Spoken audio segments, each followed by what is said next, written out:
Can you explain the importance you give to melody and structure in your composition? Well, I mean, that's to me melody and structure are what music is. My music is in many ways about. Well, there are three elements: melody, structure, and atmosphere. I think are the things that I try to go for really. Um, I'm I find it very easy to do sort of structure and melody. I suppose it's.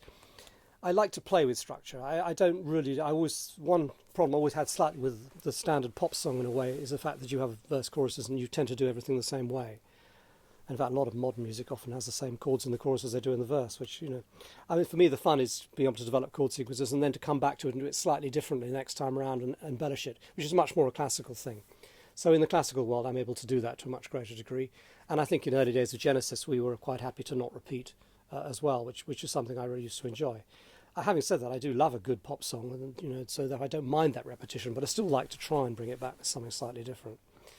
So, yeah, I mean, the melody line itself, I do think about it quite a bit.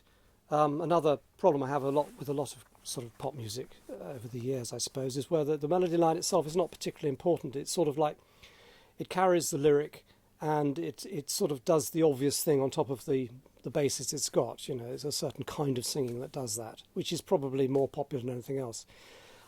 We always, in Genesis and on my own, I've always liked to try and have a melody that's sort of written, so you kind of does things. It goes places, and the notes that it hits are quite maybe unusual and can do. Could you give me an example in saying one of the Genesis songs where you...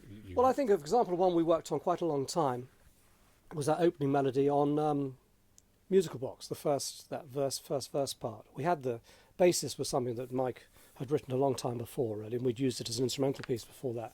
But when we came to actually writing the melody, we kind of all chipped into this with Peter, obviously, singing things, and then we'd all suggest little ideas and trying to put little notes in there that you wouldn't do normally. I mean, you could sing, if you hear the chords, there's something you could sing on it. It's pretty straightforward, but it goes all sorts of funny places, that melody, and I just think it makes it much more intriguing somehow to do that.